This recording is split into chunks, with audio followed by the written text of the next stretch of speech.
Check out that's how much sun I get. Keep it on. Yeah, that's right. Yeah. Ready? All right, we're going to go ahead and get started. Good evening and welcome to the City of Sunbury Planning and Zoning Commission meeting. It is September 23rd, 2024 at 6:30 p.m. Would you please join me in a moment of silent prayer and the Pledge of Allegiance?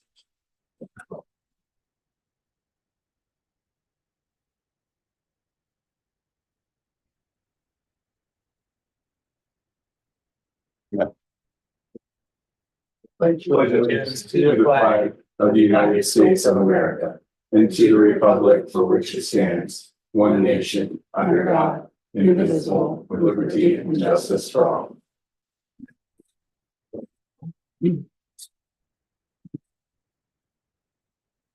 Roll call, please.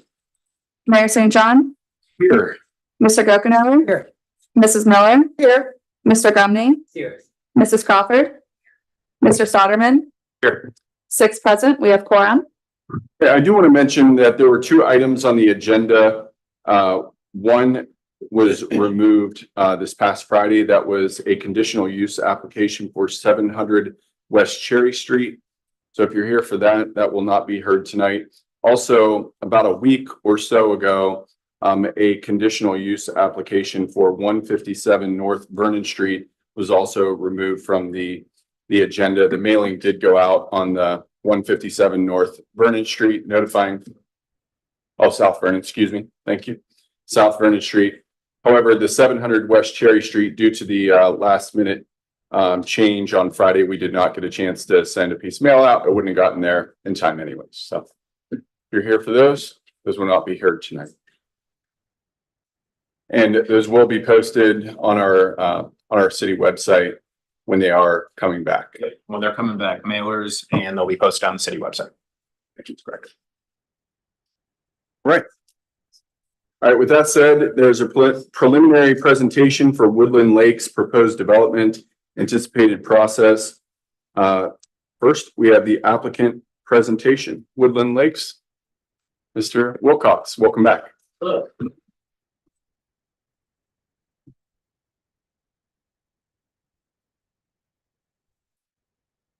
Good evening. Let's see the last one. My name is John Wilcox of Wilcox Communities, and we're working on the Woodland Lake project.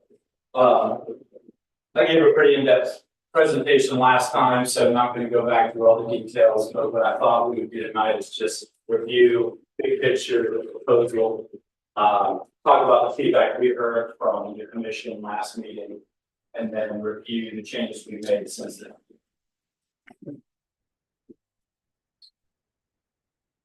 Caitlin, would you mind closing the door? Getting a little bit of noise. Thank you.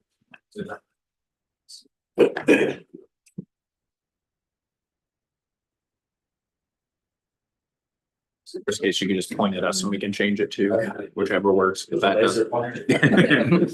Yeah. Okay, yeah, you go to the next slide, please.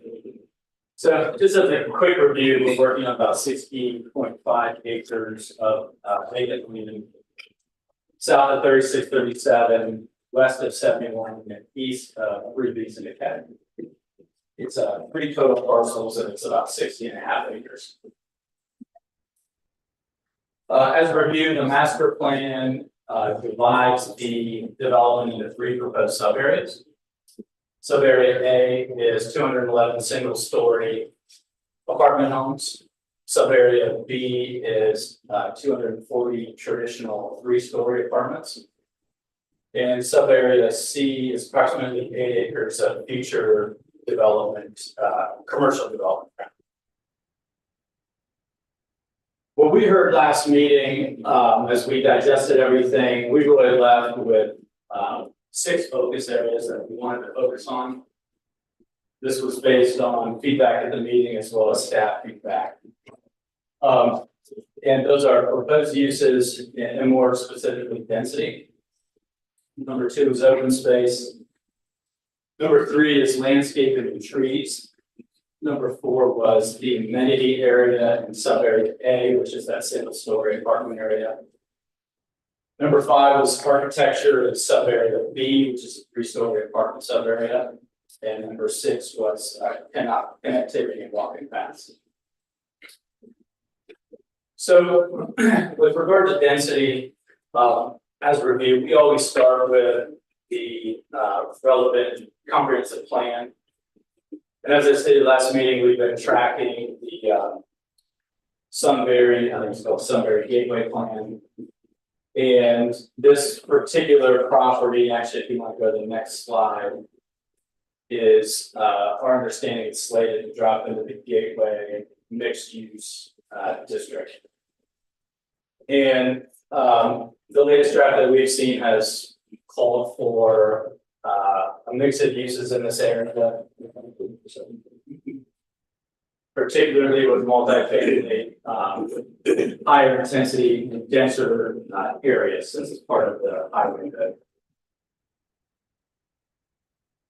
So as we pull together density considerations, the first place we look is the master plan. And as I mentioned, the Gateway mixed use designated area does envision multifamily, and it would be the higher intensity, high intensity and density supported area for the draft. The second point on density is I wanted to point out the amount of public infrastructure investment that it will take on our behalf to develop the property. Our preliminary estimates come up with a total of a little over $7 million in public infrastructure investment. A lot of that is the extension of Four Winds, but there's additional detention basins to serve Four Winds Parkway and the related utility improvements. So it's a big number to put on 160-acre development. So density helps us spread that cost across a number of units to be able to make it feasible. The third item on density is we always ask to compare to other multifamily projects, and because we have a lower density single story use, when that's blended with the 3-story, we're at about 8.62 units per acre. And oftentimes we see multifamily developments in the 12, 15, or even 20 per acre density range. And so we're coming lower than that. And then my last point on density is that, we are in Berkshire Township currently. We have an annexation pending, but the current mixed use overlay district in Berkshire on the site does allow multifamily to be built today at our proposed density. The second focus area we wanted to follow up on is open space. And we did update exhibit C5 in the resubmittal. One of the things that was asked of us was to check our open space calculations and percentages.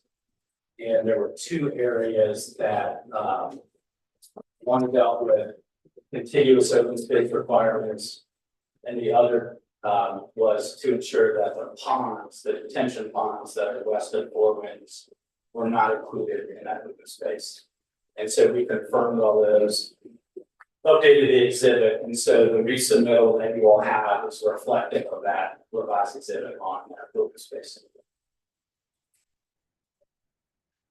The third item was landscaping. I think the mayor asked us about trees and tree replacements.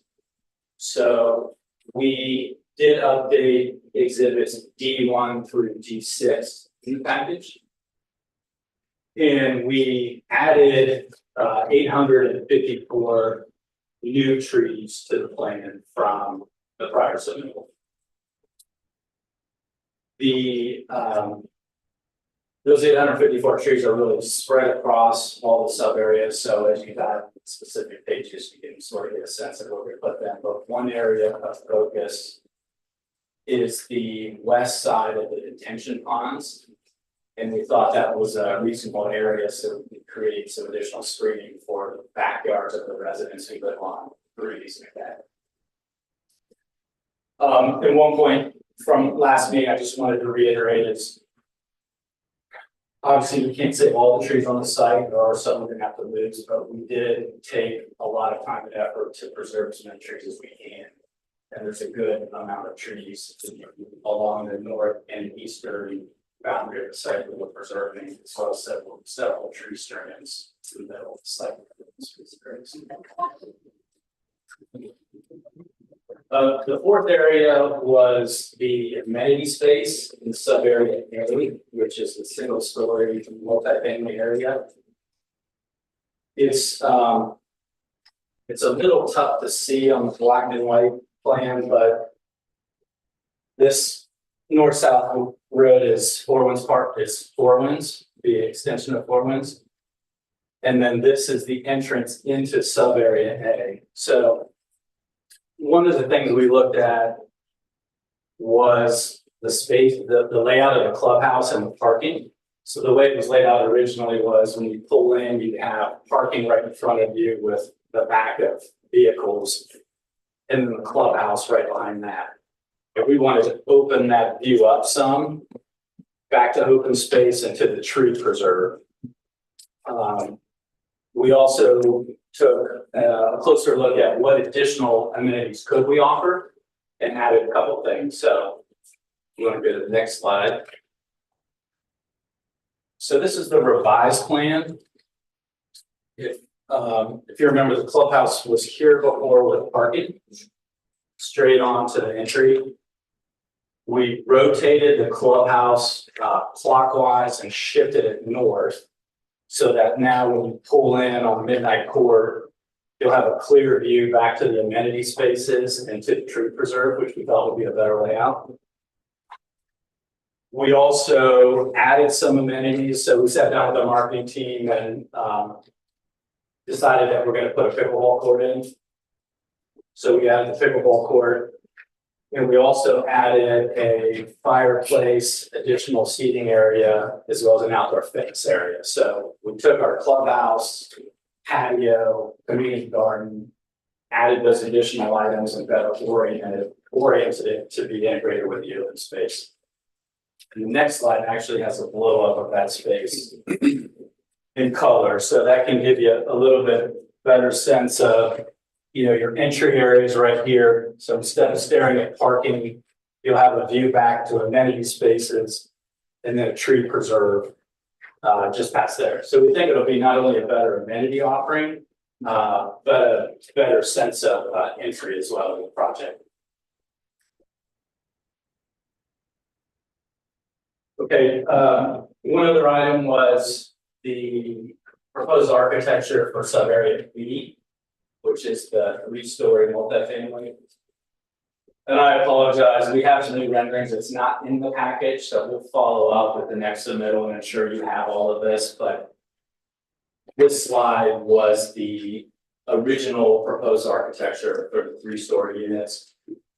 I don't remember the exact language that was used, but I remember some comments that people weren't crazy about the look of them and some of the angles and modern exterior. So we asked Cody Cogman, who's a proposed developer for that sub area, to come up with some new ideas. And then on the next slide, this is a revised elevation of what he's envisioning for it.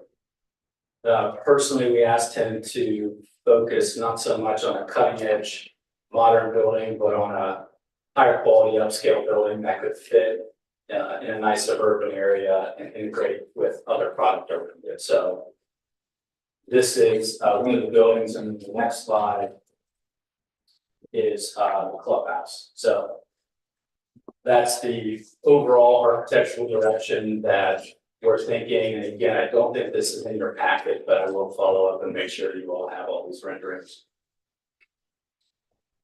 Next slide, please. Connectivity and walking paths.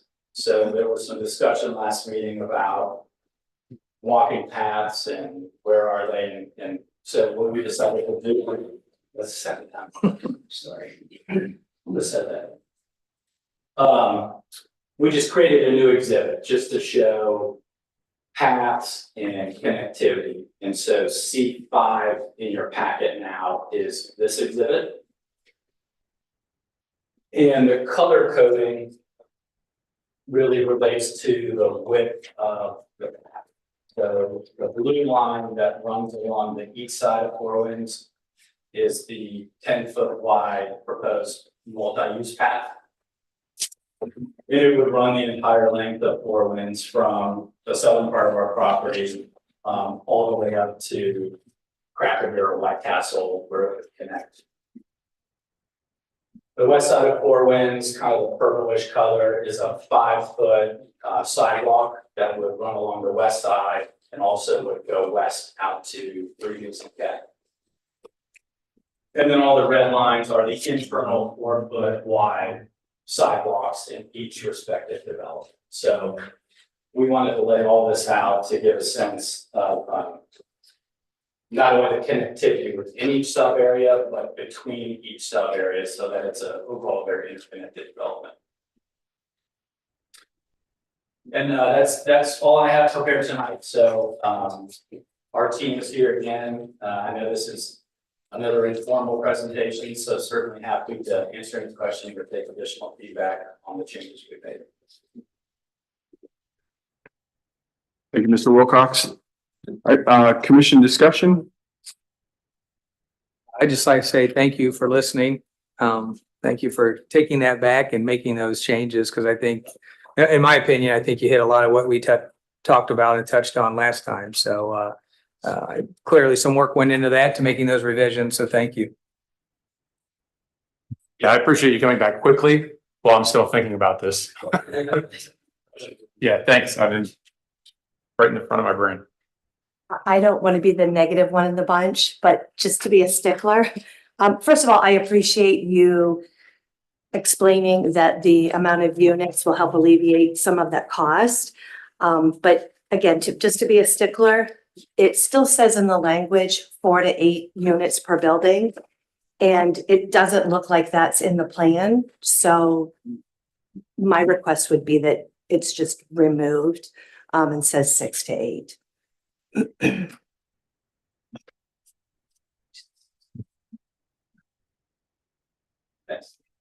I on the asking for an exception on the height of the 3-story apartments with the new architecture, do you still need the change, or does it need to be as much as the 45 as being requested, or can it be less?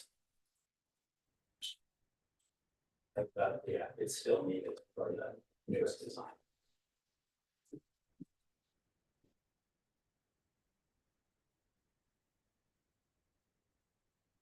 Any other comments?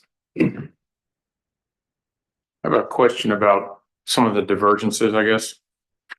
I don't know if this applies directly to what you revised, but I'm going to bring it up because it's in both. It's weird because it's in both of the presentations that we're reviewing tonight. It's about lighting, and I'll just read it here. Not all parking spaces and pathways shall be illuminated, and the 0.5-foot candle minimum lighting of these areas shall not apply. Adequate lighting shall be provided to safely and responsibly light the development while not overburdening surrounding areas with unneeded lighting levels. Lighting projects plans are subject to review. So the zoning ordinance says we want things to be lit, and this is seeking a divergence to not be lit. I look at the zoning ordinance as a objective way of determining an appropriate amount of lighting. This is saying we don't want to follow that rule. So what lighting is going to be appropriate for parking lots in residential areas? Our original package with the site light. No, sure, that should be okay. Sure, yeah. How does it apply to the ordinance, and what will it be? What should we expect? So, and thank you guys for your time. Tyler Jackson, I'm with Gimlet Farm Civil Engineering. So in terms of the development, the public roads, so 401 Drive, the connection out to Midnight Court will be lit per the subdivision regs of Sunbury. The variance is more looking towards the private development side, and lighting fixtures will be placed at important areas, intersections, mail kiosks, areas that we're going to be there's gonna be more traffic possible at night. But ultimately, in a development off to the side, having lighting along every lit path is a little unreasonable, just given that people are gonna be sleeping, not driving, and there's also a light provided above every garage on the Wilcox sub-area. So is there a way to calculate how much lighting we will get? I mean, other than just saying, I just don't like the idea of going from an objective number to no number. There's no objective way for us to come back and say, wow, that's really dark. And, you know, how do we objectively, because the response here of what you're seeking is very subjective. It's going to be great. It's going to be well lit. You're going to like it. That's not objective enough for anybody to be able to measure. Did you appropriately light an area? So with the first package that we came through a month ago, there was a photometric plan provided that shows the lighting that's being proposed throughout the development. And again, the public roads area will all be lit to the subdivision standard that you're referring to. And then the private roads will be lit at important areas, and you can see the lighting levels on the photometric plan. Okay, can somebody point me to the photometric plan? Which section is it a lot to go through? Maybe we can have staff weigh in on that. Has staff reviewed the photometric plan? Do you have any comments or questions, or do you need time to do that? I've not reviewed the photometric plan, so I don't have any comments at this point. In our staff report, we'll make sure to look at it, so you have it for our next meeting prepared. And then I believe Alyssa's looking up the original light plan that they're pointing to from last meeting as well, if we want to pull that up. Thank you. And with private streets, and maybe a good idea to reference Miller's Cove, since they have a similar say private street setup. Same thing with Kintner Crossing and the townhomes that was just recently approved. May want to compare and contrast. You guys know what exhibit?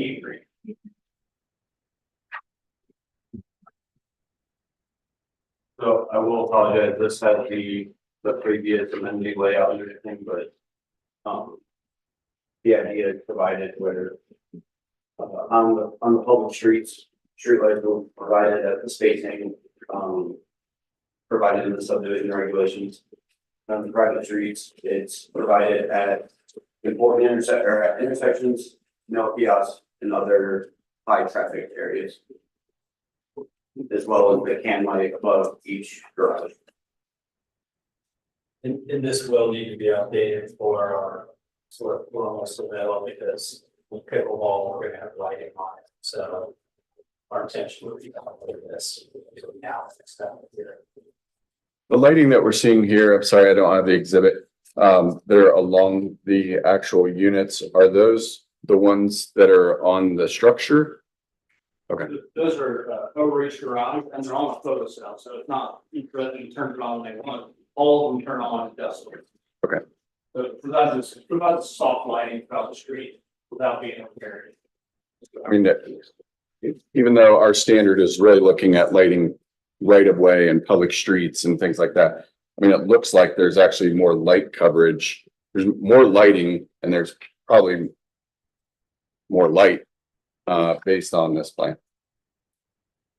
Like, for example, if you look at Four Winds, there's somewhat of a gap on Four Winds when you're looking at the larger lighting structures. But they're not the large fixtures, right, on the house. I mean, these are things like. If you go to the third page, you can see the picture proposed. Bottom right, I showed light that faces that. That really garages.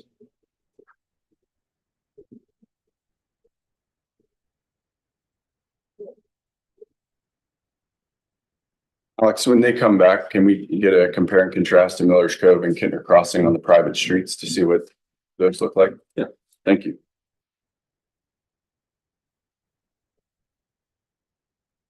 One of the things that I didn't like last time, and I was trying to give it an opening with the change of the architecture, is I asking for two variances, both the height and back to the end of the property. And, in my mind, I could give a little, but you're asking for such a lot on both of them. And so in my mind, one of them's got to give. Either the 45 has to come down a little bit or the back has to come up a little bit. You can't have two huge differences.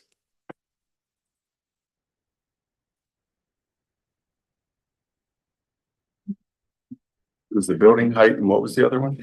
The setback from the back, they wanted over 50% decrease.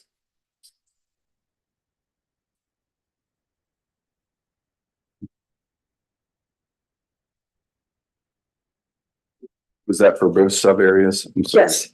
And basically it's, the height, isn't needed for the first sub area where the single bench is because they're not taking advantage of the height. And I can live with the setback, but not with the 3-story, the height and going close to the line.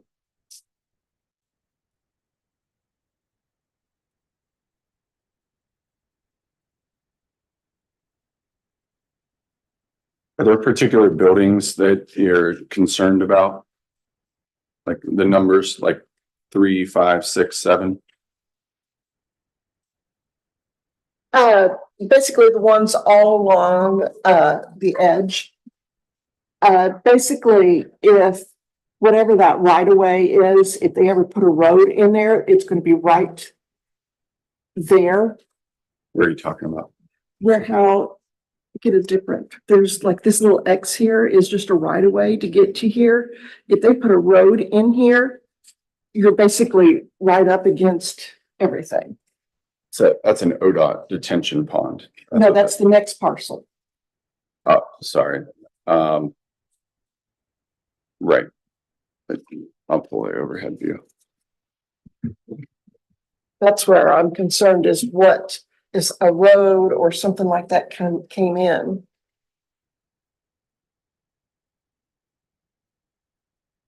It's too hard to pull up Google Maps so we can see the view.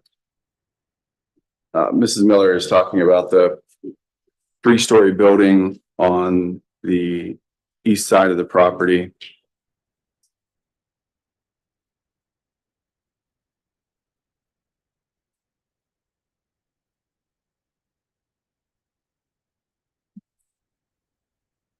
Building would be in bottom right quadrant.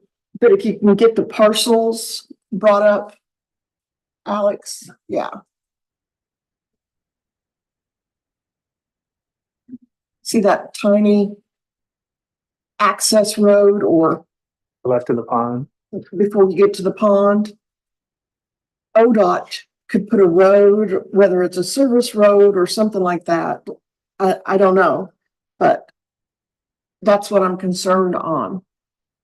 But That would the be, point it of would be right up. setbacks, the point of setbacks we usually focus on is like the impact to adjoining neighbors. There will never be adjoining neighbors there. It's facing the highway. Mhm.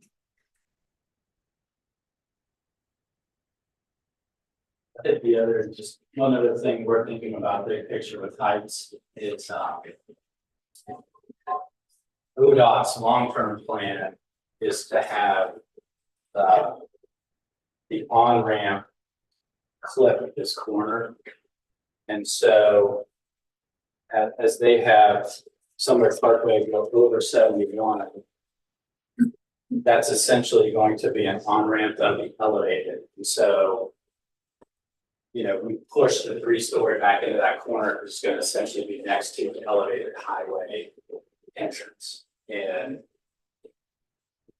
the thought being the ranch is oriented more up towards Four Winds, on the residential area, commercial in the southwest, and then push the height towards the freeway on ramp. So just big picture, that's at least from a height standpoint, how we oriented it. We can certainly sit down with the architect and say, hey, is it you know, now that they're getting into more conceptual planning, is it 45 feet? Could it be a few less? Like, I think we can dive into that at least. Get an exact number if it could be lower. I'm just hesitant to do it at this point because we just have to get the rest of those plans. There's strategies around. Sometimes you see 3-story multi-family buildings and instead of having a nice sloping pitched shingle roofs, will be flat roofs. So why they do that? Well, they actually do it to apply height, but then it's maybe not as good looking in terms of a residential product. So certainly understand the feedback. We can continue to fine tune the height as we have. I think I didn't see a divergence in here related to building materials or next to adjacent roads or right of way. Did that get called out? This is in planned residence district, right? Yes, it is. Okay, so we've got Four Winds Drive, which will be public right away, and I don't know. I'm just thinking that the side that Mrs. Miller was talking about, I had circled on the east side of the property, both the ranch and the 3-story I'll call it a request, to do natural materials on the side that faces the highway and then anything that faces the right of way.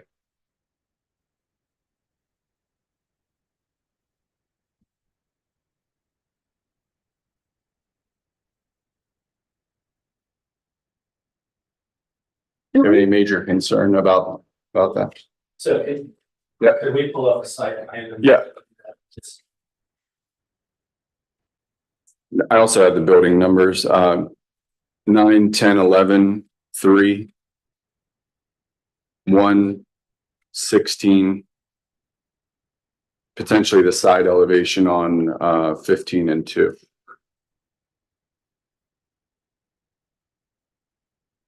Is that it looks straight like a C4. C4. Is this the original? Okay, I'm sorry. Starting in the top northeast, it'd be 9, 10, 11. Okay. 3. And then on the west side, 1 and 16. So in other words, the side facing. Yeah, side facing, I mean, these will be heavily trafficked roads. Obviously, I-71 is. I feel like you're going to be able to see that. I think you'd have to let me know. I mean, on the single story stuff, if you can provide a rendering saying you're not going to be able to see it from the highway, then I'd be willing to remove that. But that 3-story that Mrs. Miller was talking, that's going to be right up against the highway. I mean, it's probably the right thing to do to make that building look nice and prominent. Yeah, certainly take a closer look at it. Thank you. Do we have an exhibit where it shows where the new Sunbury Parkway is to this development? I have. Do you have one? I don't know if it's an overlay, but I do have an exhibit. Yeah.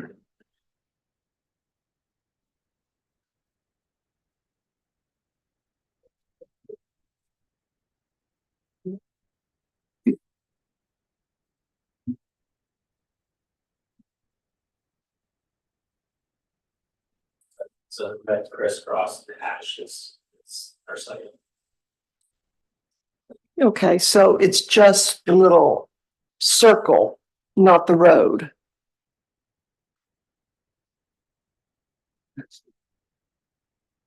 Yeah, so that It's an that's on-ramp. that's the future on ramp. If you're coming west, Mhm. you want to go south.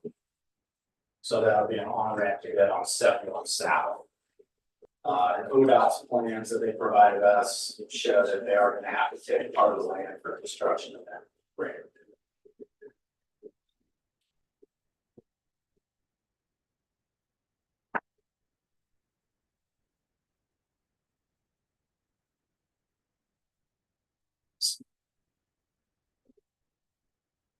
This isn't the most recent, but it's, I think it actually comes a little bit further there, but it does go to the water. I might have another version. So maybe I shouldn't be as concerned about the height and more about what kind of wall or break is between the highway and the development.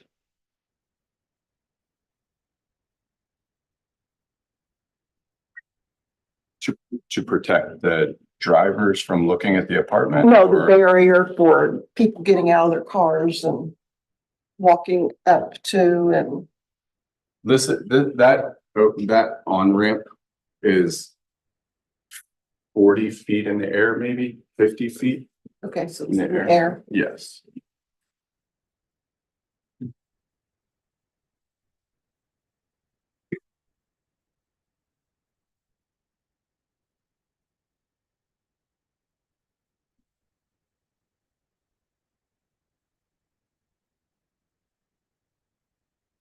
Are there any other comments while I'm looking for the exhibit?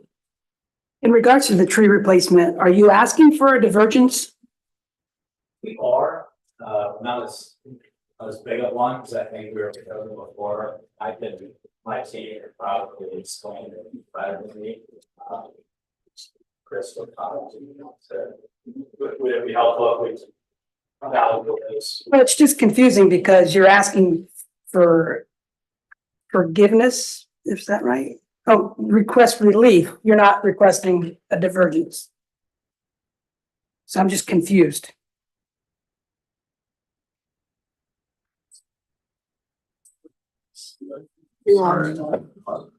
Yeah, essentially, we're planning as many trees on the site as we can, with good spacing, and with every open space of the site is got a tree. Our landscape architect essentially said, you can only plant so close for them to survive. So there is a request to not plant additional trees that are required by code. I think the challenge against us is one, in a public right of way, you've got to dedicate room space for the site where we plant. We've got to increase our storm detention to take the storm drainage from the public road right away. Also, our ranch style products is more spread out than the typical code is written for. So it's less dense, but it covers more surface area, but makes it more challenging. The exact numbers and language of the code. Our landscape architect. So the code requires an inch per inch replacement of trees removed. And looking at space available, and considering at our last meeting, there was interest in having open area where somebody can throw a ball and do other outdoor activities in an open space. And looking at trying to replace the number of trees inch per inch, we basically lost all available open space. Basically, you wouldn't be able to see the sky anywhere on the site. I didn't think that was necessarily desirable. To have a site where there is no access to the open sky.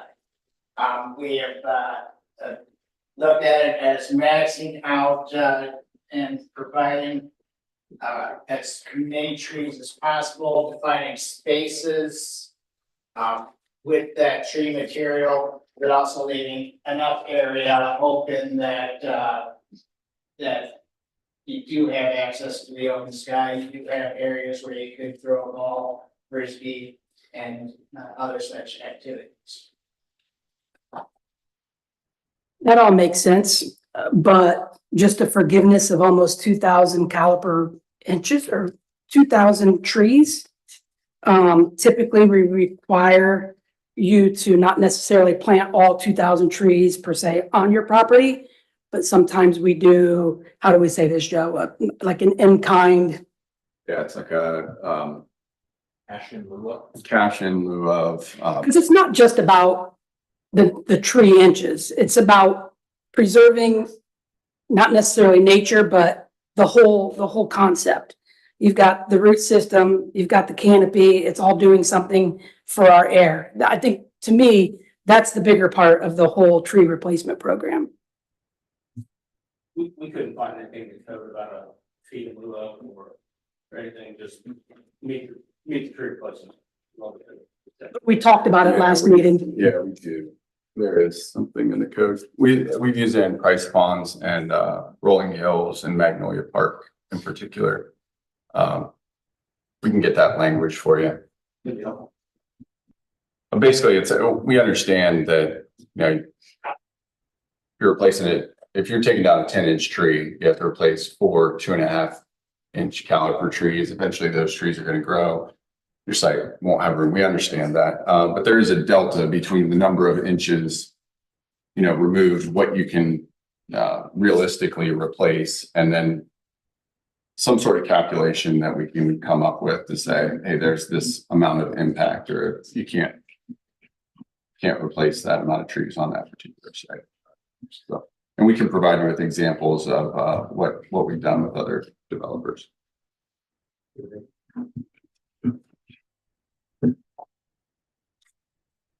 The decrease in setback for signage from 15 to 0 feet from Midnight Drive right away only.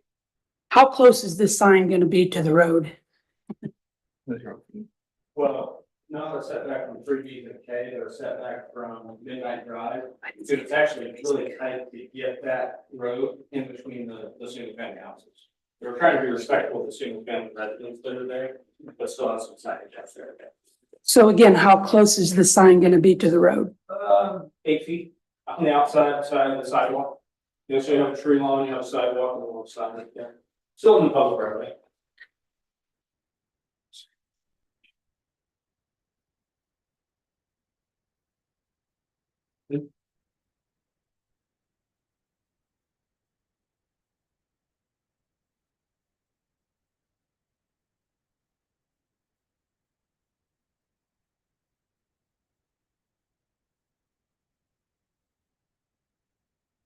We also have a lot of trees along that road, along the single family residence, more than typical on a public road to try to screen as much as possible.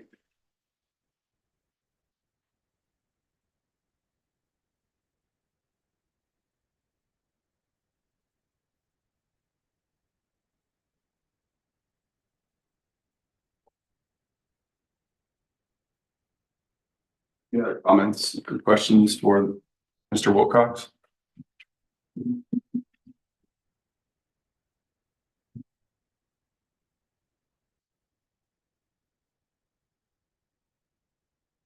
Anything else? All right. Thank you for being here this evening. Yeah, thank you. Thank you for your time. Appreciate it. Is the plan to come back next month? I believe the plan is to come back in,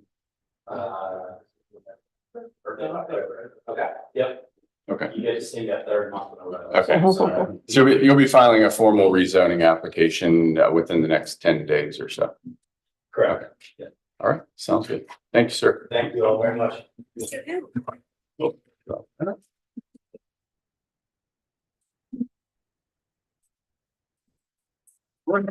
Next item on the agenda is preliminary presentation, Northport Residential Hotel proposed development. The anticipated process is the applicant presentation.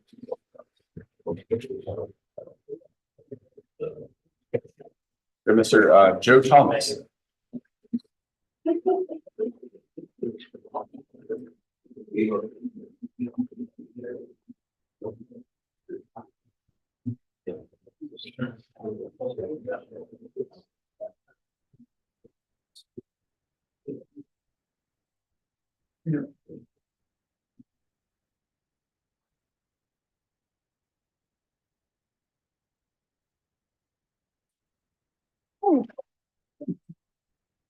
More swing to it in front. Thank you.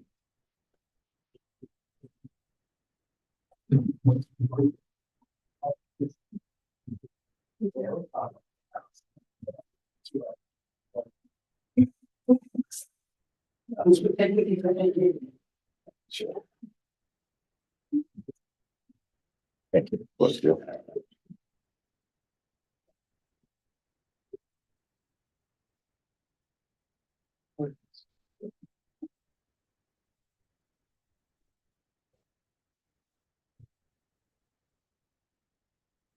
That's too much room.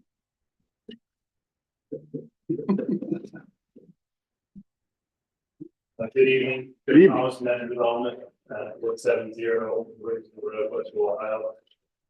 082. Appreciate everybody's time this evening.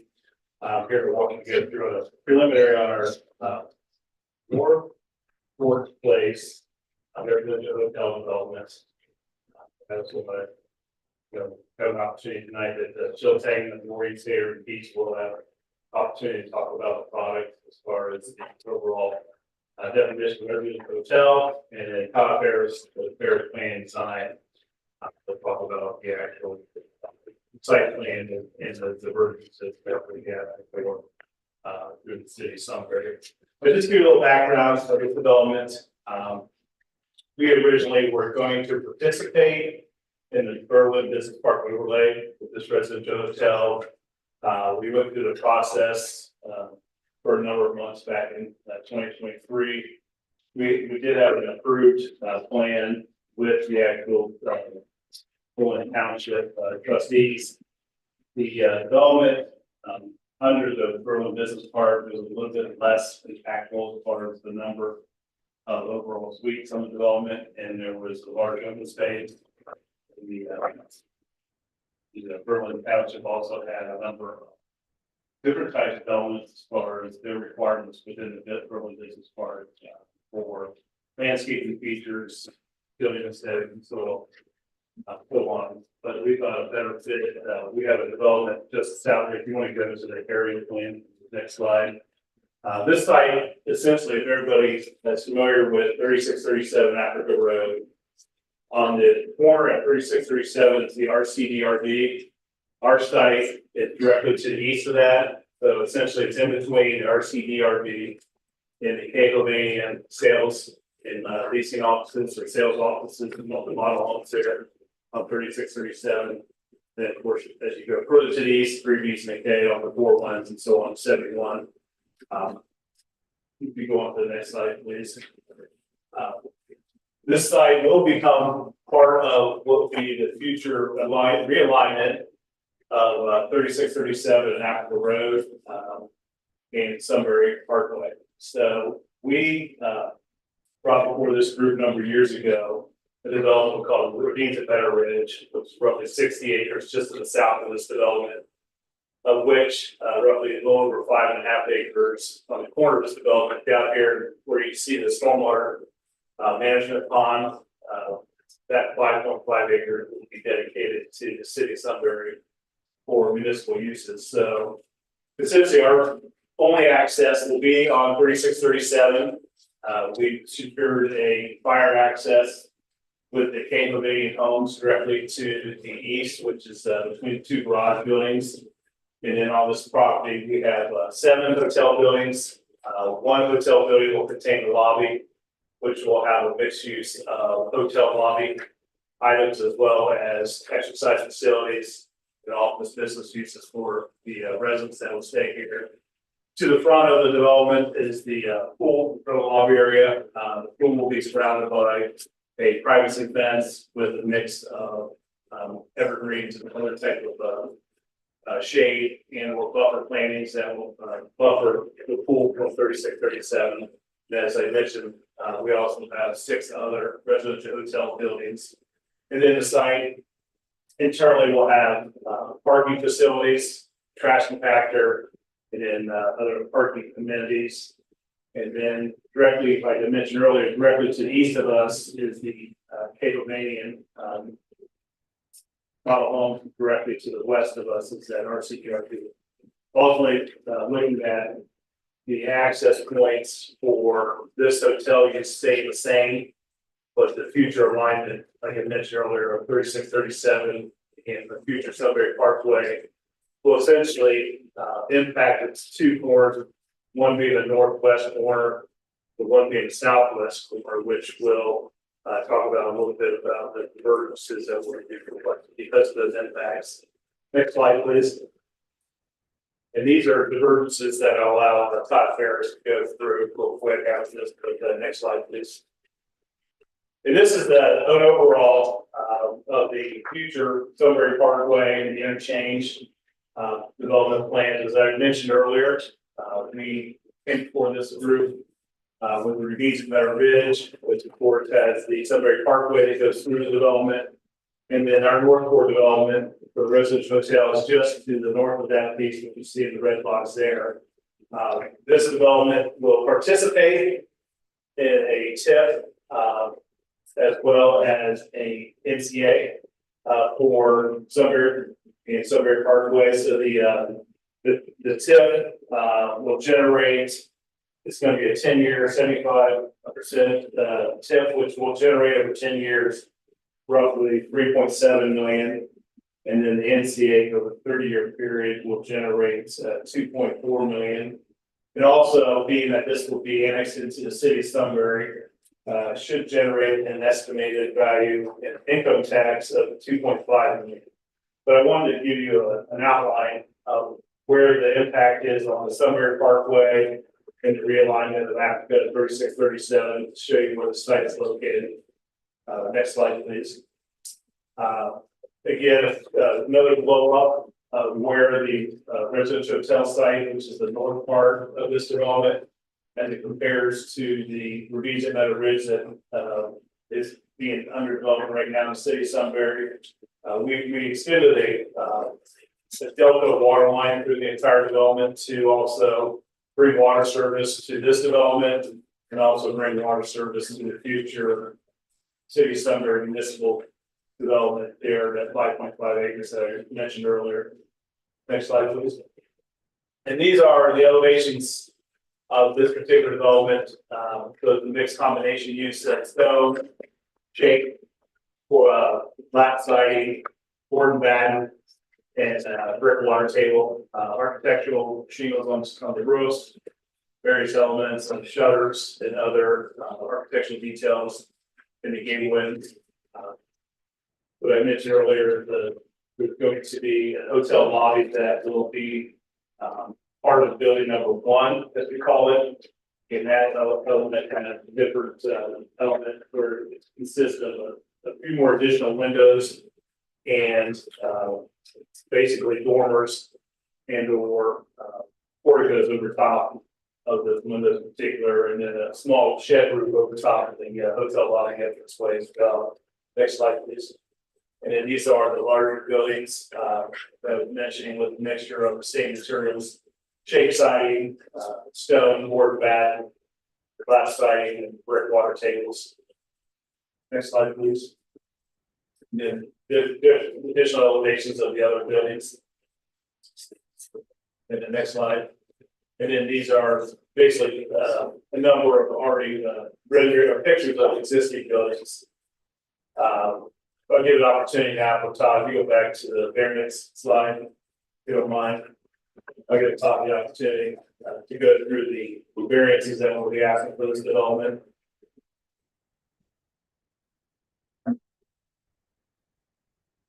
Thank you for the comments. Todd Ferris planning and design.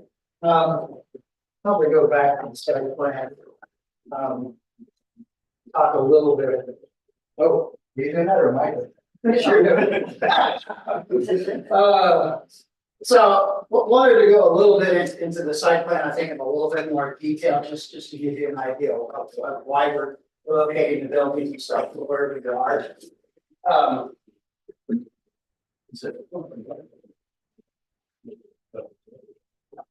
No, you can't see this right, so I'm only on stand. So along 3637, you see where I don't need to take the microphone with me here. Where this cuts through this, we're giving away that portion of the right of way for that future alignment of 3637. We're obviously clipping the corner with this and modifying the parking to adjust to that. We're providing the vehicular use screen and the street trees that would correspond ultimately to that when that portion's done. Likewise, on the southwest corner, we're positioning that hotel number 5. So it flanks the right of way of the bypass and Sunbury Parkway through there, which is consistent with what we had done with the other buildings on what Joe was talking about, the Louise Meadow Ridge. We've done that too. So part of the building is really what you see on Sunbury Parkway. So we've accommodated the look that we've done down the road with those other projects. Internally, we've congregated basically the things interior to the site, the living units to provide more intimate passive spaces in between them instead of placing them all next to the roadways. We thought that was important to do just so that it was a little bit more of a quiet atmosphere versus having everything out next to the roadways. Additionally, since this is ultimately going to end up being probably a fairly busy intersection, we've located these parking garages, one-story parking garages right next to here that serve as a buffer. Not only for existing uses, but for future uses as well. And we've done the same for that site also, not knowing whatever is going to happen with that lot. And then again, to the south, Joe said that this is a reserve that has been dedicated to the city that is going to be used. I don't know what you guys are going to use it for. But that's why the site plan has basically been organized through that, and that kind of sets us up for all the different divergences that we're talking about, which it was in the same order as the book. So let's go back to the site plan. I'm just going to go through the book. I think it'll be a little bit easier. The first divergence we're asking for is that we don't need a subdivision plat for deed restrictions. This is one lot, so typically one lot doesn't have deed restrictions. It'll be owned by one entity. And again, since it's one lot, we don't believe we'll need to be platted. So that's just a diversion from the code that we're going to ask for, just because that's something that we won't need to deal with. The second divergence, front yard setback for accessory buildings be reduced from 50 feet to a minimum of 20 foot from the future 36, 37 foot right of way. And again, that's for the accessory use building. And that's in particular this right here. When this finally gets cut down, we'll be potentially within 20 feet of that right of way when that roadway cuts down there. Now, we're going to be considerably farther than that from the pavement. You know, I would say probably 35 feet or so. If and when we get final engineering drawings, but we're asking for that divergence up front. Requesting side yard setback, the third one for accessory building, we increased from 10.85 feet to 5 feet from the adjacent commercial lots. Your code basically says it's a 1/3 of some of the height. It is our setback, so it's determined on the height, just like you were alluding to earlier. But since we're using these as a buffer between the two, we're asking that those be reduced to 5 feet on that side as well as this side. Fourth divergence D, requesting that rear yard be reduced from 100 to 25 feet. The property to the south, even though it's municipal use, is zoned PRD. Because it was part of that overall zoning, so your code says whenever we're adjacent PRD, it needs to be 100 feet. We're asking that be reduced to a 25-foot rear yard setback, knowing that there's a ravine through here, that there's a detention basin, and that other improvements will be farther away than that. So we're asking for a 25-foot setback to the south. Requesting an increase in the building height limit to 3 stories to 45 feet. I think our actual height's somewhere around 42 foot 6 inches, so we're under the 45 feet. But again, I think that was explained in the other application. 35 feet is something we can maintain, but it's a flat roof, you know. So these actually have a pitched roof, and to do that, it increases the heights of these buildings. So that's why we're asking for a divergence to go to 45 feet. For that purpose. Parking spaces, minimum of 9 by 18 versus 10 by 20. The 10 by 20 is a very generous parking stall size. The 9 by 18 is generally what we see in most places. Would ask for that, and with the ADA spaces, the code does require that those are larger, so we can say that those would be 10 by 18 versus the 9 by 18. Allow that, just to address that in the zoning text. Item G, requesting the minimum parking lot access width reduced 24 feet to 20. And that's in particular, this fire access lane, I'm sorry, right here. We took that request directly to the, what's the part on BTS? Yes. BSTG, sorry. BSTG, to discuss that with them. And they didn't have any issue with that being 20 feet because that's not a fire lane or an apparatus road for the fire vehicles. All the rest are 26 feet. Just because they're a 3-story building. But that's why we've asked for that 20-foot reduction in that location.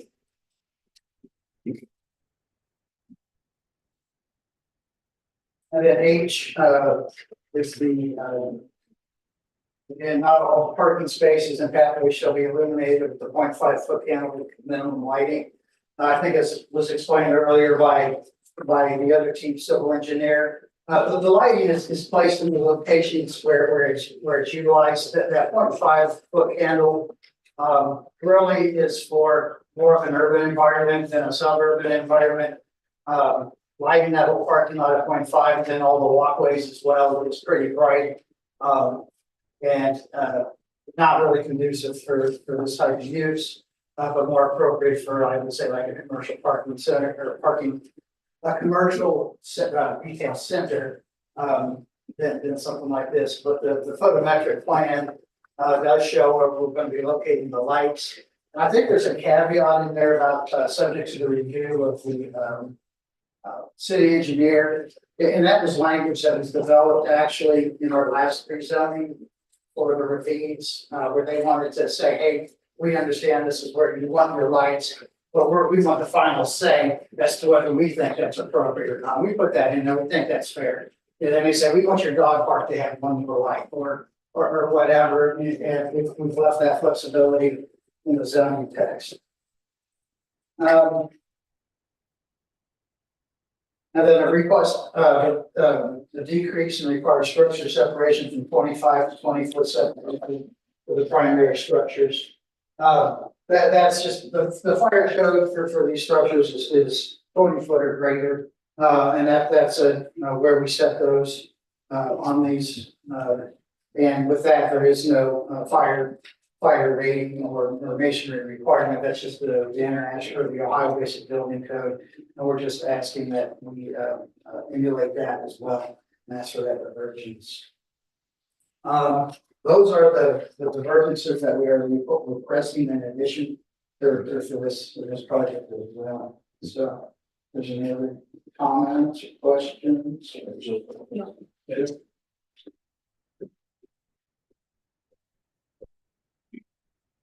Good evening, everyone. Jill Tatum, Lord Scarcity. I'm going to talk just a little bit about what a residential hotel is. I'm not sure if this is a new product for some area or not. But almost 20 years ago now, the Ohio legislature revised our Ohio hotel licensing structure. So all hotels in the state of Ohio are licensed by the state fire marshal. We used to have pretty limited definitions. There's basically what you think of as a resident or something like that. That was really the only kind of hotel that was permitted in the state of Ohio. When they did that overhaul, they created 3 different categories of hotels. So we still have what's called a transitional or traditional hotel, which is, like a resident kind of more tailored to people who are just going to stay one night, so limited amenities and things like that. We have an extended stay hotel, which is still a hotel really, and you can still just stay one night in there, but it typically will have some kind of cooking facilities in it. So these are kind of more like Candlewood Suites or something like that, where you see, also really have a little bit multiple rooms. The third category that they created was residential hotels, and this category was created because we started seeing a lot more hybrid projects in Ohio. Not some that are like this, some that were more catered to student housing, some that were more for workforce housing. And, the legislature, got, really started asking the question, what makes a hotel a hotel? How do we make sure that it's safe? And how do we make sure that, people understand where's the appropriate zoning, what's the appropriate building code to use for that? And so a lot of it got driven, and I was very involved in that drafting, so I'm pretty familiar with it. That came down to, the structure itself is really what you can tell the difference between a hotel and an apartment. And so they created this residential hotel category, and basically what the residential hotel category says is the structure has to be a hotel structure. And it has to be a commercial building, it has to meet all the requirements that a hotel needs. So that means, it's got special alarms and fire rated walls and sprinkler systems and things like that apartments are not required to have. So the structure itself is commercial in nature. Because the structure is commercial in nature, the appropriate zoning category for this structure is in whatever categories hotels are permitted. It is a hotel, it is licensed as a hotel by the state fire marshal. The part that the Ohio Revised Code doesn't entirely speak to is how you operate inside. It has one requirement that your occupants must stay a minimum of 30 days. So, but there's no maximum stay, there's not really any other operational requirements around it. There's a few minor things that I won't get into the weeds about, but how people choose to operate these residential hotels on the inside can really vary. So, there are some that are, for example, around OU that are used for more like student housing for 6 months or temporary housing. Our product is really intended for folks who are on work assignment or are relocating. They'll sign an occupancy agreement with us. It's possible they could be here for a year or 2 years, depending on what their arrangements are. It's also possible they could be here for less than that. But the Ohio law requires that they be here for a minimum of 30 days. So we've seen these residential hotels across Ohio get used for a variety of different purposes. I get a lot of phone calls about it because I was involved with the creation of the statute in Ohio. So I've seen it used in a lot of different ways. This particular product is really intended, I would call it workforce housing or transitional housing of some sort. But it is a commercial structure. So I'm happy to answer questions that you might have about that.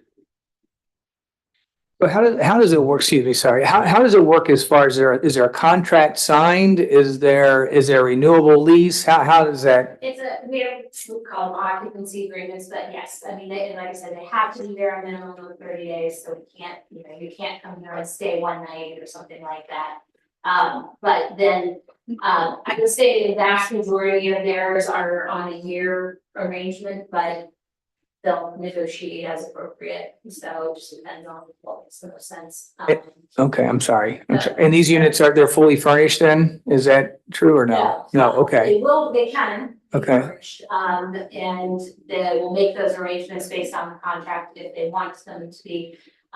What we've found a lot of times is, especially if people are relocating, they like having the ability to have their own things. And so, I'll make that arrangement, but they will furnish them if they're asked. Okay. Minimum of 30, is there a maximum? There is not a maximum. So how does this not just be a short-term apartment? Well, I think that's always, and that's definitely a question, and going through it again, when the legislature made these determinations. When you really start to think about it, it's really hard to tell the difference between a hotel and an apartment. Apartments can be rented for a short period of time, they can be fully furnished. So you can't really make the determination about what's an apartment, what's a hotel, based on the operations of it. And that's where the legislature was really struggling was, I mentioned some that were at OU. They were technically apartments, but they were being leased or rented on short-term basis to students, for 3 to 6 months at a time. And the state fire marshal came in and said, shouldn't that be a hotel? They're on these, they're furnished units, they're on these short-term occupancy agreements, shouldn't that be a hotel? And that's where the legislature was like, well, how do we know the difference? What should the state fire marshal be licensing, what shouldn't they be licensing? And the determination really had to come down to construction. Because that really is the only true distinguishing factor, that again, without getting into the weeds and, a handful of other things. So the residential hotels are you constructed as a hotel? Are you in a commercial zoned district that permits hotels? Are you holding yourself out to be a hotel? If those things are true, the state fire marshal licenses you as a hotel.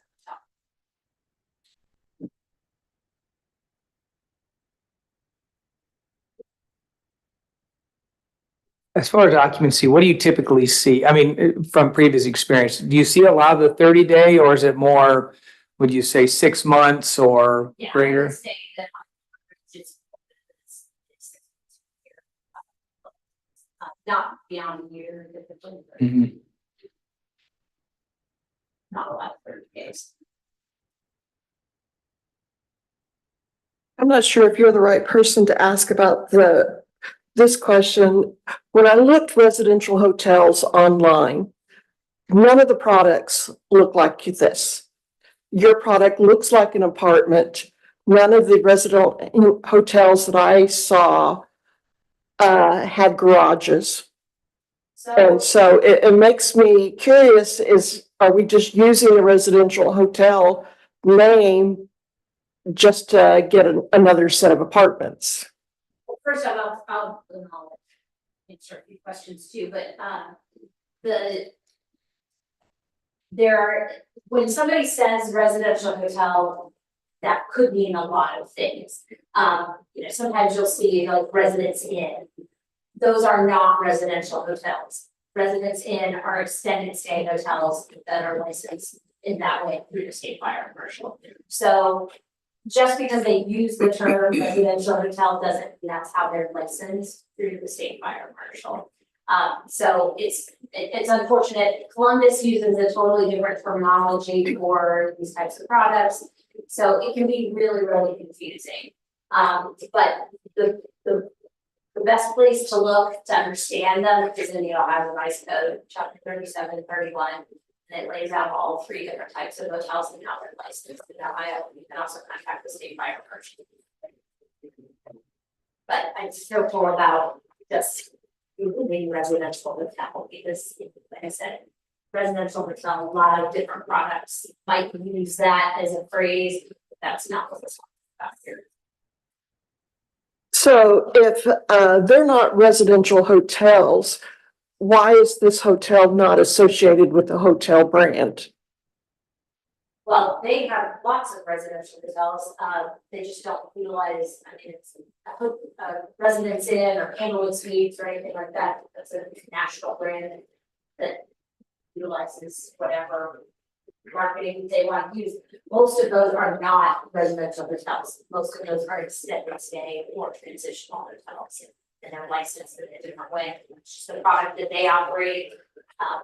So give me an example of a residential hotel that's not associated with a brand in the state of Ohio. Well, we have this exact product at the corner of Four Winds, 3637, directly behind the Chipotle. So that's in Berkshire Township, Delaware County. And that's operated and licensed as a residential hotel. That's the Four Winds development there. So just to give you a close example of that type of product in Delaware County, adjacent to your city. See, I thought it was an apartment because it looks like an apartment. It's operated residential hotel. So the licensure we go through annually, it's an annual license that we apply for to the state of Ohio, Department of Commerce underneath the fire marshal. So they, during our construction and plan review process, they actually have a whole other review process beyond what would be typically the city of Sunbury, the BST&D fire department, Delaware Water, all the other agencies that review our building plans and inspections of our construction. We also have the state review and approve our building plans as a residential hotel. We also review and approve the actual construction of the building. as a resident hotel, and then upon our final certificate of occupancy, they issue us a hotel license for each individual building, and then they do an annual inspection to make sure that we are in compliance with those residential hotel requirements. So as Jill was telling you, it's what these buildings are, traditional apartments built under the R2 code.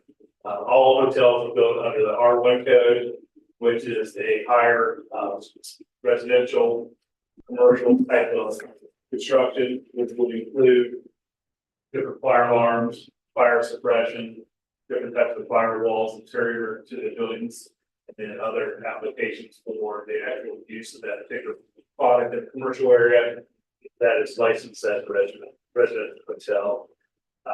We've actually built resident hotels all over Central Ohio, numerous ones down at Polaris would be a general area where we built a number of these. What we found is that there is a lot of people who need short-term housing needs, such as if they have a particular contract as consultant and they're not necessarily living in the area, but they're coming to the area to fulfill a contract with a business such as Chase Bank, AEP, Nationwide. There's a number of large customers that we deal with on a contract basis that they come to town, they need housing for their employees, and they don't want to necessarily have an apartment or other type of housing, or even put them into a short-term hotel as far as use. They're able to sign an agreement for these particular type of uses, which would have more of the type of amenities that you traditionally see in an apartment, such as swimming pool, the exercise facilities, the dog parks, the parking garages, and so on, that their employees need or want to have, because they're moving it into the area for 6 to 9 months, and they need housing. But what we also see is that we have a lot of people that move into Delaware County and City Sunbury to build homes. They don't have the need for an apartment because they don't want to sign a long-term lease. So they need a shorter term stay. So these are another aspects of housing that they can use in a short-term aspect, to where either A, they can have us do the furniture, or they can use their own.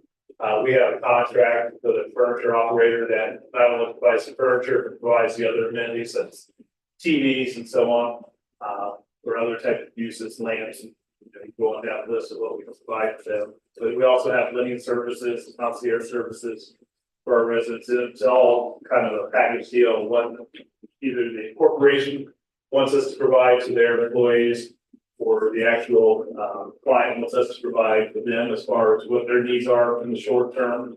So there's different variations, but just to get back to the beginning, the Fort Winds development is licensed at the hotel. And it's licensed exactly as we spoke to Stephen about resident hotel application.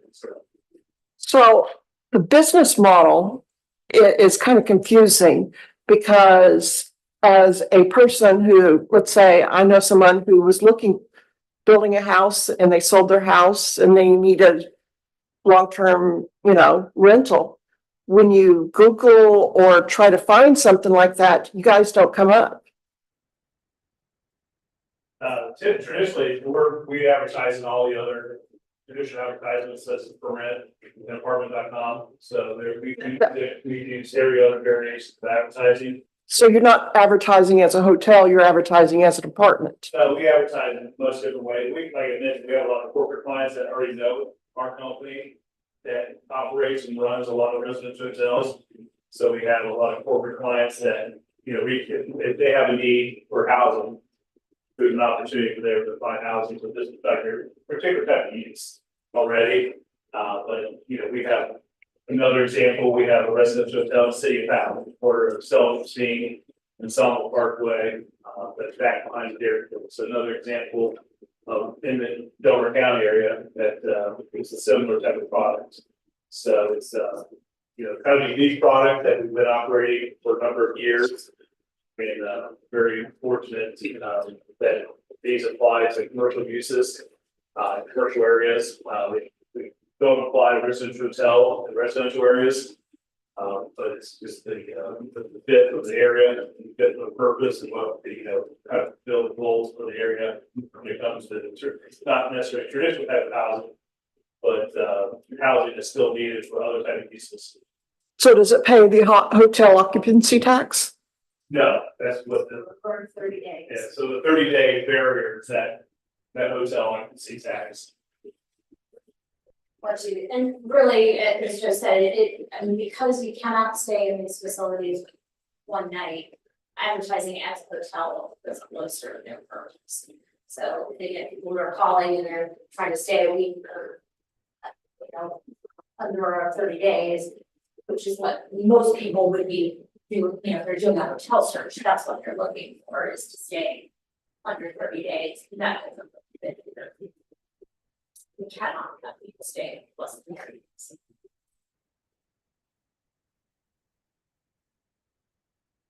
You said you have many of these residential hotels in the area? You've developed a lot of these in the Columbus area? One's is the most immediate one at the intersection of Four Winds and 3637 behind Chipotle. And then the other one adjacent to Selden Scene and Sawmill Parkway in the city of Dallas, the other ones. And then North Park down off of Gemini Parkway, Blair's Crossing on Stankus. We have some out off of Brillsburg, Army Road, and Henderson Township. So we've got it all over Central Ohio, Central Park, the city of Gahanna. I think that's Morrison and Playground is location for that. You can see it up off C-70. So we've got many of these around Central Ohio. Liberty Crossing, which is at the intersection with L-23. So You said these are licensed as hotels. If the demand for this type of commercial development ever decreased, could these be relicensed as an apartment complex? now we're not going back to the rezoning. So we have to change the zoning as far as within the city of Sunbury or any other municipality to operate as nothing less than a hotel. We'd have to rezone our property. How many suites and buildings are at Four Winds? 144 suites. So it's really close to this one. So it has 6 instead of 7, and that has a standalone lobby rather than a connected lobby. And that also has garage buildings associated with it. But yes, 144 suites. The access to 3637, will that be a pork chop with right in and right out only? No, actually, it's ARCA kind of access. So the access for anything going east or westbound. So if you want to go westbound 3637, you'll make a right and do basically a U-turn at 3B's and K. And then to make, basically if you want to go the other direction, you have to make a U-turn at Aperture Road 3637. So they restricted into right in and right out in that manner. So the center line of 3637 will have those pylons in the middle of it. And then there'll be some raised pavement in certain areas. It's the monthly cost comparison to like a comparable apartment. Well, it's the variation is every typical type of occupancy agreement comes with different types of terms and conditions. So the shorter term occupancy is usually a higher base rate. And then obviously if they want it furnished, it becomes with even higher rate. If they want linen service and cleaning service comes to a higher rate. But even anywhere from $1,400 a month up to $2,500 a month, it's kind of the range as far as the different type of occupancy agreements stand. But if a person needs it for a 6-month type of occupancy agreement, the terms go to $1,800 and $1,900 a month, depending on the occupancy extent. I have just a sidewalk question, actually. The sidewalks, I'm assuming, are the white lines on the picture, the white. Is there a reason why the one in the middle doesn't connect to where the pool is? See that gap between the north, just south of the pool, and then just south of that group? The sidewalk does not extend. You see, I think I'm saying it right here. Oh, that's the landscape area. Yeah. I just, the walkability, getting the pool, what have you, just didn't know if there needs to be. There's one, let's see what he's talking, this area here. Actually, well, that, and then, but if you go to the south of that and then the right of the group of the buildings in the middle, there's some landscaping there, but go to the right. Yeah, that whole section right there. not connected, but yeah, Right, disconnected, because all of these have to be ADA accessible, and I think there's a grade change between these two out on this side, so if somebody were to go out, this is how they would get to this unit in this pool. That's a good question, though, why there isn't one here. Is that what you're talking but about? that also, but yeah, so I'm just wondering, like, how does someone get to the pool via sidewalk if you live? So they would go, like, let's say they're in this unit, Yeah. this unit, they come out this way, Okay, and they would go up to the pool. Okay. yeah, and then around the outside top of the pool. Yeah, Just curious. that one, this sidewalk needs to extend out to there. Now, I don't know why there isn't one. That's a Okay, good question. okay. Hopefully it's a rendering mistake. Yeah, okay. Yeah, easy enough. Yeah, thank you.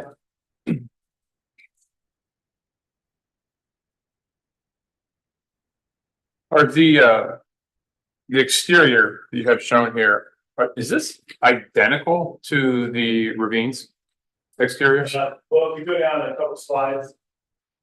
This is the color palette for the development.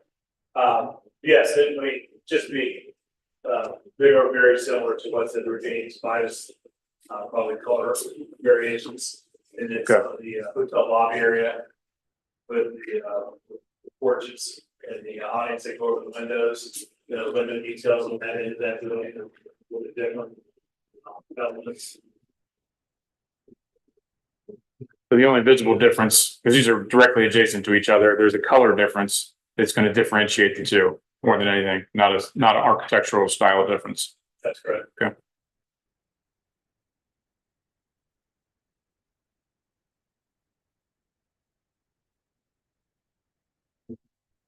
I personally have an issue with the 5 yard or 5 foot setback to the side yard.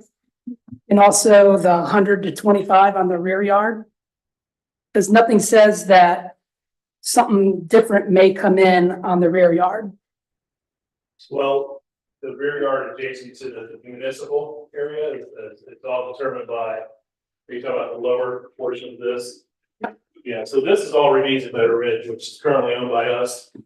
This section in particular is going to be dedicated to the city of Sunbury. And, for this to be a 100-foot setback would be not feasible for us to be here to see it. But who's to say that something doesn't go in that area that you're Well, this is dedicating? gonna be a retention basin, and then there's a large ravine here. And then there's also below the ravine itself is a 30-foot wide sanitary system.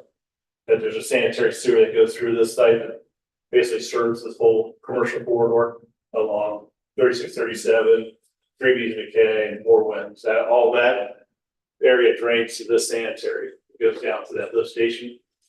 So it's kind of a geographical topography hindrance from anything to be developed in here within the thought of that. And then the other uses, of course, when we look at the 5 yard setbacks, we start to look at it currently RV use here, which is most likely going to be replaced by an interchange with the Sunbury Parkway and 36, shouldn't say interchange, but Sunbury Parkway and the realignment.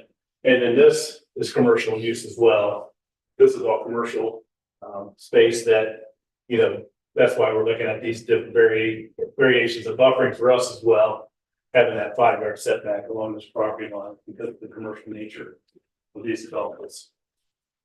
How accurate do you think your lines are for the potential 36, 37 and the parkway coming in are?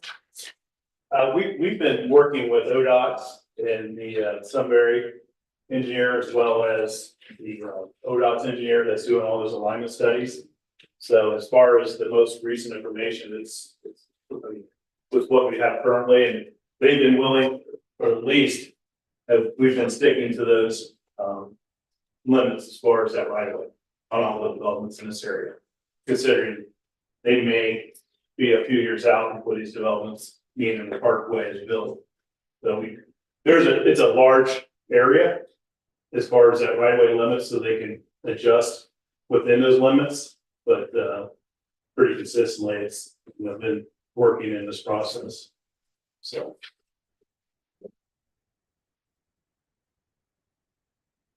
Making the assumption that the Sunbury Parkway is completed, is there any pedestrian access from this commercial development to the Meadows? Meadow Ridge Ravines? Not currently. I think there'll be what we propose, what Parkway development proposes, future multi-use paths, both the, you know, what it called the north, east side and southwest side, which ultimately, as far as that Parkway planning, there's both, multi-use paths and sidewalks and that part of that development. Included within Parkway development? Correct. Okay, yeah, because I noticed you listed as a divergence, multi-use plan, trails are planned and shall be provided by others. So your development doesn't include any multi-use trails, access points or anything, or any trails themselves within this development. Just the internal sidewalks, correct. And there's, you know, every part of the development is accessible by sidewalk, a 5-foot sidewalk throughout the development. Okay, this is a fairly landlocked piece of property with all these roads going in where people are going to go outside to exercise. I mean, it seems like just directly adjacent as you have apartment complexes, which have all the amenities of multi-use, but then there's no access from here. It seems like the people living in these are going to be really shafted. Like I said, the connection with the emergency access, which, you know, we view as a pedestrian access there on the plan, will have access to that future multi-use trail. Yeah. Along the Parkway, and I don't see any kind of pedestrian access from the north to the south side of that Parkway ever, because it's, you know, 6 lanes wide with a divided median. I don't foresee it as pedestrian accessibility going from the north side to the west side, from north side to the south side. That's even a thought, and everybody's mind as well. You know, connectivity will probably be something along future corridors here. I'm with Jason though. I think it can, even if it's just a delineation on the emergency access to the south so you can connect onto the trail. I'd like to see that connection because I agree with Jason. I mean, if we're telling people to walk through the yards to get, they're going to go to that trail some way. Yeah. Give them an egress point. But I mean, that to the page section, there's a need to be delineated separate from the page section as a pedestrian use. It's, you know, it's 20 foot wide with, you know, barriers put between both uses. So it's a big sidewalk. The big sidewalk. Yeah. And that's fire access, right? Yeah. I mean, here's what I guess what I'm saying. I want to see a line on a page that connects onto the trail, but connects to the trail network for the Sunbury Parkway. I think it'll be up to you guys to just make sure that if you want to use it as dual use, fire and trail, that the fire department's okay with that. If they're okay with that, then that's great. If not, I don't know who the engineer is here, but somebody can fit it in there. Right.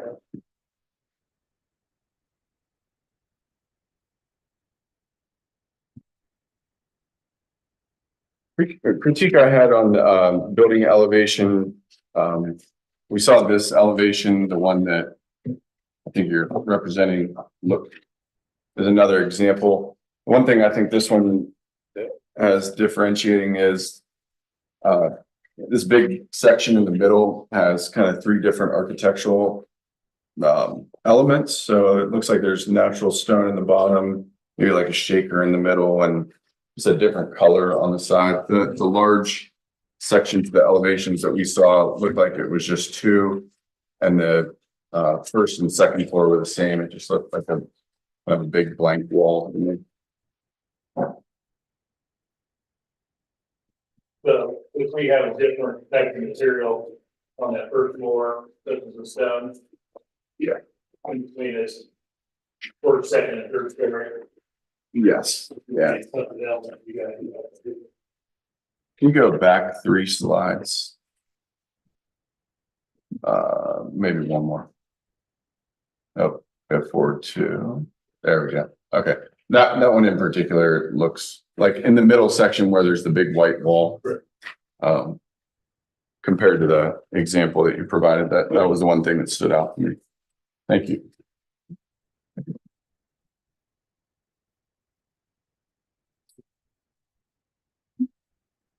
I looked at the Berkshire Township acreage. I think you said it was 140 units or thereabout. 144, and that was on a little bit less than 5 acres, and this is a little bit more than 6. And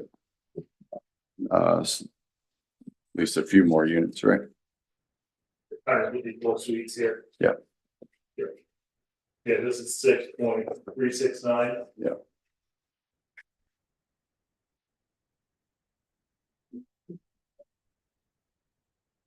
Any other comments or questions, Mr. Thomas?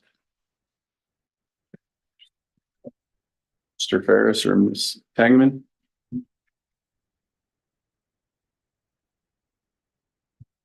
What's your timeline and plan of attack? We'll make the modifications on the plan. This is also any updation. Right. That is some annexation. I think I don't know off the top of my head, my next item is schedule. Okay. But, we can lay out a pretty deep schedule. With the city schedule. Okay. We'll just do it all. So you may be coming forward in November. Does that sound about right? No, I understand. As soon as October. Based on my notes, you guys were in for formal next month. So October is what I have right now. October. My goal is to beat the Wilcox group. Okay. Is that helpful? Yeah, on your timeline, not literally, right?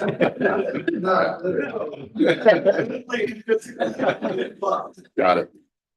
So they're good. We do a lot of work with the Wilcox group as well as good companies. So Yeah. long history with Central Ohio.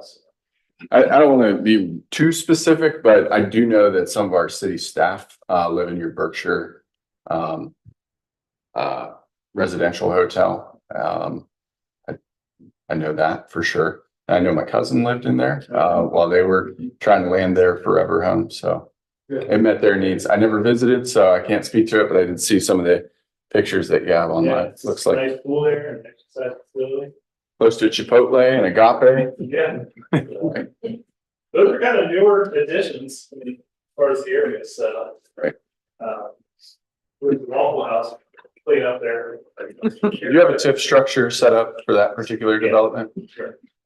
Okay. That's Berkshire tip. The intention on what we were discussing is trying to basically turn over that Hackett Road to a city road. So we have a more long-term maintenance plan. If we pave ours, would be appear to be a city street in between us and the full lake. Right. We paved that and have always maintained that area. But as you go further to like, as you head towards Bob Evans. Yeah, Starbucks. Not a lot of, Couple potholes on that. yeah, no, well, there used to be a guardrail. Oh, yeah, I do remember And that. if you go through there, if you would want to head west past the Sunbelt. Right. And so we took the guardrail down and paved it where Sunbelt owner wasn't very happy, but it just looked horrible. So we will continue to maintain that area. Must be an association road. I mean, that's probably It not a is, township it's not road, right? It's not a very well-organized association and the linchpin is trying to get Bob Evans and the corporation to agree to turn that over to Delaware County. That's the long-term effort. The funds were there in the intent to do it. It's just a matter of getting parties to agree. So that'd be our goal. That well, because it's just nice for our clients to be able to go on a nice paved road to a lot of area amenities. Right. So, we'll do our best. Any other comments or questions for Mr. Thomas? One final comment, on the utility plan, I know you got some letters from sanitary sewer, water, electricity, gas and communication companies. I noticed that many of those letters were written for 120 units rather than 154 units, which is what you're actually proposing here. And I'm curious if you're going to get updates from those providers for the appropriate number of units. Okay. Oh, thank you. Thank you, Mr. Thomas. All right, next item on the agenda is the visitor section. Are there any visitors that would like to speak with the Planning and Zoning Commission? All right. We're on to the approval of the minutes, August 26, 2024. Looking for a motion to approve the minutes. Motion? A motion by Mr. Grumney, Second, second by Mrs. Miller. Discussion? Second to last paragraph. The second sentence says, Mr. Wilcox will what? Let me check that one.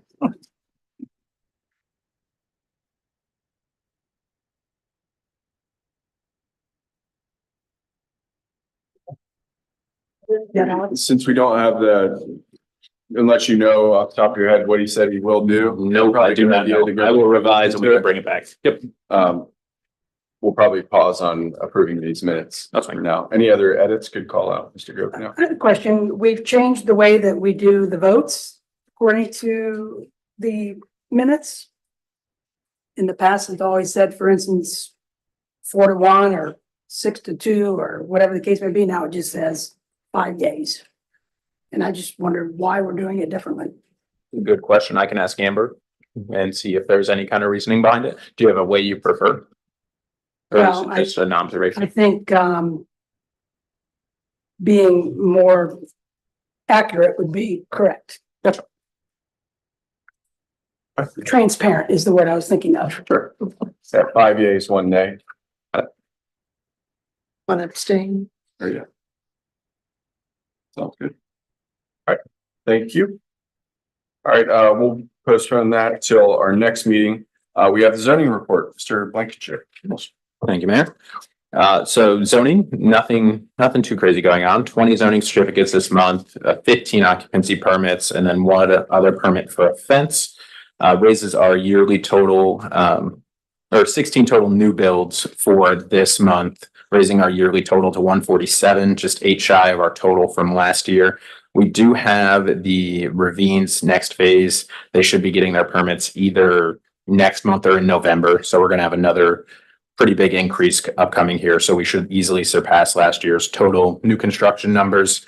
As far as units go, we didn't have any multifamily units approved this month, 16 single family, all new builds. And yeah, nothing else really going on. Any questions regarding building, zoning, occupancy?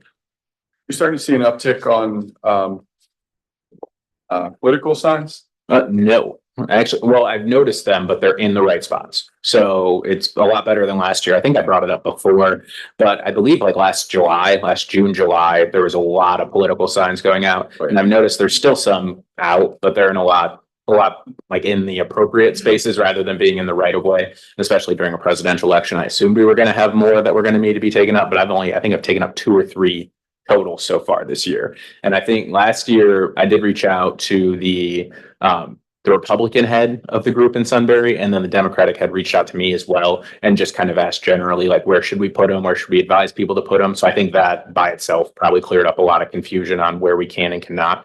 I'm assuming that I would assume we're going to have an uptick as we get closer to the election, but I've said that I think every month so far, and we haven't had an uptick in like signs I've needed to pull. So we've been looking good. Also not political signage related, but I'll tell you what, the blind guy spends a lot on signage. Who's the other guy? The personal trainer.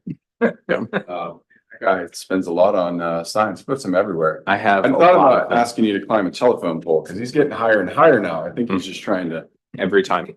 never catch you. He's determined. Good deal. All right, anything else on the zoning report of serious matter?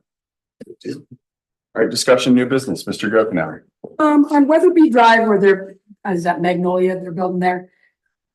The cluster box along there, is there supposed to be parking? I don't have to check the plan. They may have had parking spaces. It's just kind of odd to me that you have a cluster box right next to the road, but nowhere to park to get your mail. I don't remember. I'll check into it, but I don't believe the last I looked at the plan, I don't believe there was any parking there. I think it was just side of the road parking was the idea there. Maybe it needs to be lined and striped then. It'd probably be helpful.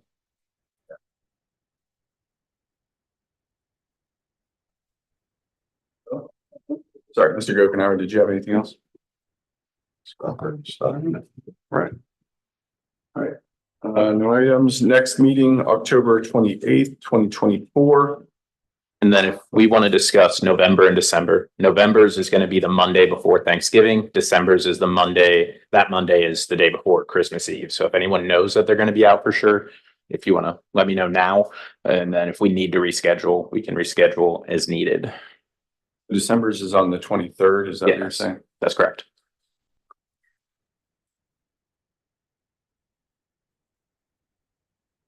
And then I believe I'll double check the November date as well. I think I'll be here, but that's a tough week in general, I know for staff and everybody, so. Yeah.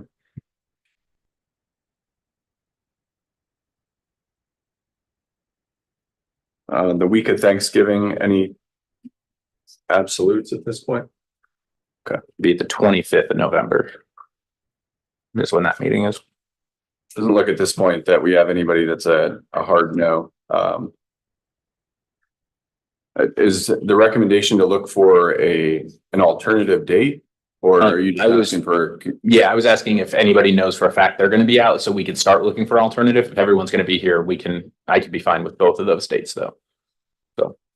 Sounds good. All right, I'll make a motion to adjourn. Second? Got a second by Mrs. Crawford. Discussion, roll call. Mayor St. John, Yes. Mrs. Crawford, Mr. Gokenhour, Yes. Mrs. Miller, Yes. Mr. Stofford, or Sotterin, sorry, Yes. Mr. Gumney, Yes. 6 yeas, we are adjourned.